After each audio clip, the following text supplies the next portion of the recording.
and I'm a DIYer. I wanted to master some of the basic skills that every DIYer should know. So I brought my friend Jacob in from Dunn Lumber. He's here to show us the ropes.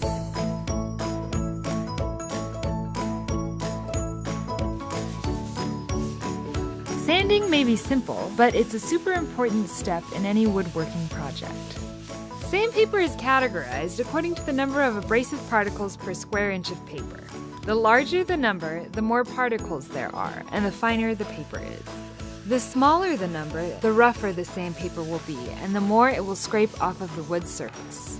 Make sure to sand with the grain, not against.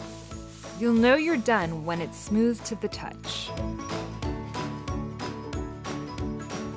Using a tape measure seems pretty straightforward, but one incorrect measurement could ruin a project. Here's a few basics to remember.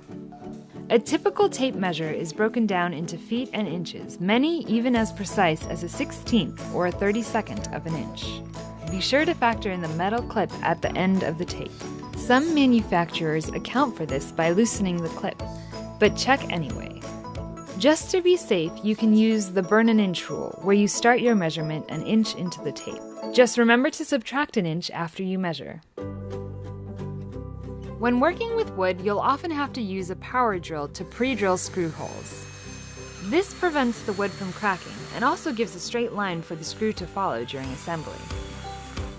Choose your drill bit based on the diameter of the screw. You'll find that every power drill has a forward and reverse function.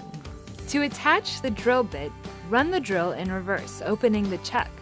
To secure the drill bit, hold it in place while running the drill in the forward setting. After pre-drilling, use the same technique to secure a screwdriver bit.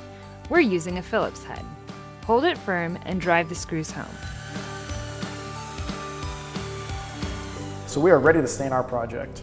First thing we need to do is lay down a drop cloth in order to protect the surface we're going to be staining on. There's many different types of stains. Some are indoor, some are outdoor. It just kind of depends on the project that you're doing. I'm going to get a little bit on the brush, wipe it off, and then you want to kind of paint with the grain.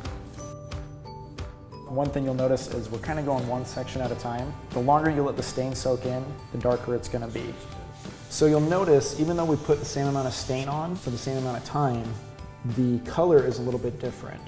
It's something to remember when you're picking the wood out. Different grains will take the stain a little bit differently. One thing to consider when you are using glue on a project is stain's going to take a lot differently when any glue residue is still on there. So one thing you want to do is sand it down before you stain in that area.